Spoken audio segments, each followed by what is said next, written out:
Hello, welcome to another episode of From the Beginning here on Heaven Thinking. Today we're continuing on in Leviticus. We're going to be looking at Leviticus chapter 16, the whole chapter. So I'll read it and we'll get right into this week's teaching.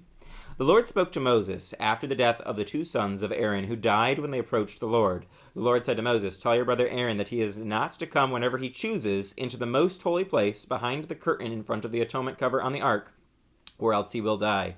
For I will appear in the cloud over the atonement cover. This is how Aaron is to enter the most holy place. He must first bring a young bull for a sin offering and a ram for a burnt offering. He is to put on the sacred linen tunic with linen undergarments next to his body. He is to tie the linen sash around him and put on the linen turban. These are sacred garments, so he must bathe himself with water before he puts them on. From the Israelite community, he is to take 2 male goats for a sin offering and a ram for a burnt offering. Aaron is to offer the bull for his own sin offering to make atonement for himself and his household. Then he is to take the 2 goats and present them before the Lord at the entrance to the tent of meeting. He is to cast lots for the 2 goats, one lot for the Lord and the other for the scapegoat. Aaron shall bring the goat whose lot falls to the Lord and sacrifice it for a sin offering. But the goat chosen by lot as a scapegoat shall be presented alive before the Lord to be used for making atonement by sending it into the wilderness as a scapegoat. Aaron shall bring the bull for his own sin offering to make atonement for himself and his household, and he is to slaughter the bull for his own sin offering.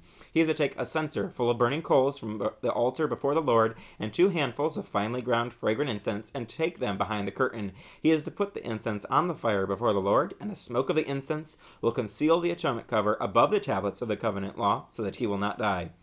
He is to take some of the bull's blood, and with his finger sprinkle it on the front of the atonement cover. Then he shall sprinkle some of it with his finger 7 times before the atonement cover. He shall then slaughter the goat for the sin offering for the people, and take its blood behind the curtain, and do with it as he did with the bull's blood. He shall sprinkle it on the atonement cover and in front of it.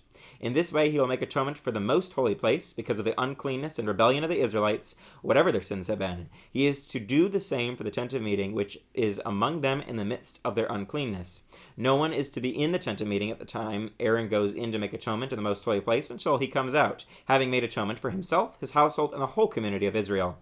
Then he shall come out to the altar that is before the Lord and make atonement for it. He shall take some of the bull's blood and some of the goat's blood and put it on all the horns of the altar. He shall sprinkle some of the blood on it with his finger 7 times to cleanse it and to consecrate it from the uncleanness of the Israelites.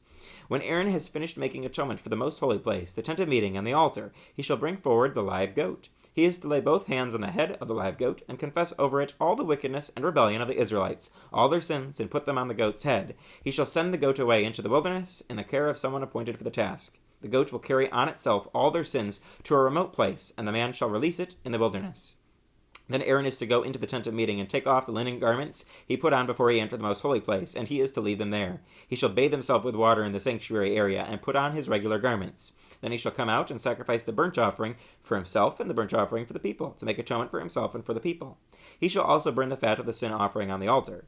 The man who releases this goat as a scapegoat must wash his clothes and bathe himself with water. Afterward he may come into the camp.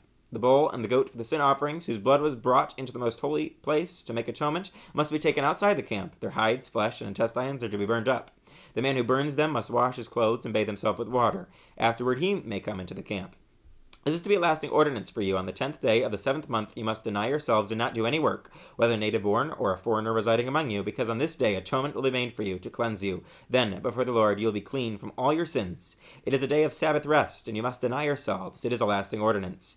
The priest who is anointed and ordained to succeed his father as high priest is to make atonement. He is to put on the sacred linen garments and make atonement for the most holy place, for the tent of meeting and the altar, and for the priests and all the members of the community. This is to be a lasting ordinance for you.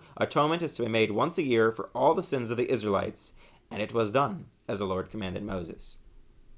This chapter, we move beyond some of these regulations that we've been talking about the past several weeks, and we get into this idea of the Day of Atonement, really emphasizing what we've been talking about for several months here on From the Beginning, where we've seen this idea of God as a holy God, and so the Israelites cannot be, when they are sinful, just like you and I, they cannot be in the presence of a holy God. And so there has to be atonement made for their sin. If God's presence is going to be among the people, then there have to be blood sacrifices made, because there's this whole idea of atonement.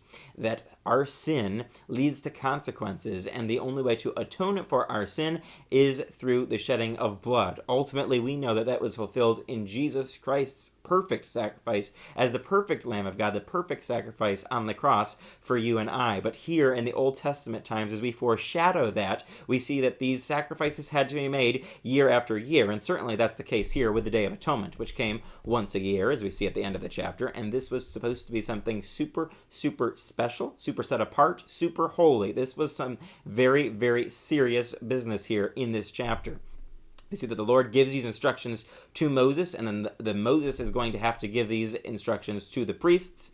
And this whole idea is that the Israelite priests cannot come into the most holy place in the tabernacle. They cannot come into God's presence whenever they want to. They can't just come in any manner, and they can't come any day of the year. It has to be on a prescribed day of the year, and it has to be done in a very, very specific way, or else they will die. Very significant again, because our sin leads to death. We cannot come in front of a holy God. We would die instantaneously if it wasn't for Jesus. And same thing here with the priests. They would die instantly if they came into the presence of a holy God and it was not done in the right way at the right time. God is very specific here with times and ways of doing things, because again, his ways are very different than your way and my way.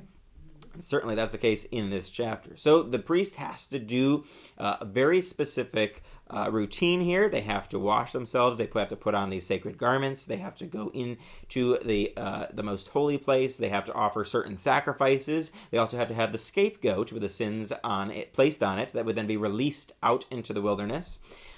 All these things had to be done in a super specific way, demonstrating that the Israelites were going to be obedient to the Lord, and that the Lord was a holy God and is a holy God to this day.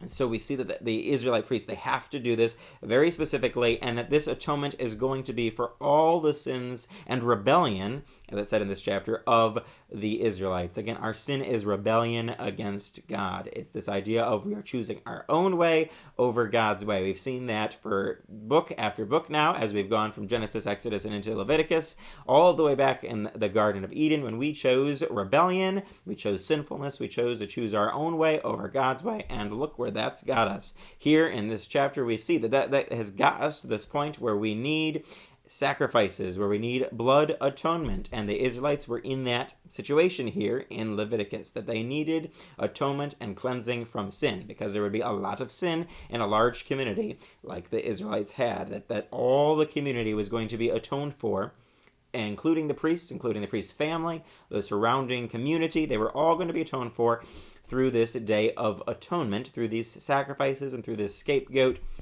They were going to be atoned for, and again, this would have to happen the next year, and then they would do it the year after that, and the year after that, because the blood of animal sacrifices cannot ever take away sins permanently. Only Jesus, through his death on the cross, could do that. And so throughout all this Old Testament time and into the New Testament time before Jesus, we're going to see repeatedly this idea of atonement having to be made year after year, sacrifice after sacrifice. This chapter really lays the groundwork for what we're going to see throughout the Old Testament, that these sacrifices had to be done in a specific way year after year, because it couldn't permanently take away our sin. It would merely cover it for a year, and then the next year they would have to do the same thing. But ultimately, this was all fulfilled perfectly in Jesus Christ and what he did on the cross, completely defeating sin and death when he rose from the dead. So we hope that you can find some significance in this chapter as you see some of the groundwork for the Old Testament sacrifices, why that was important, why this had to be done in a specific way, because this had to be a serious and reverent affair. This had to be something done because, again, God is a holy God, and he's calling his people to be different, just like he's calling you and I to be different in our communities today. So I hope you've been encouraged and challenged by this, and that you'll join us next time for another episode of From the Beginning here on Heavenward Thinking.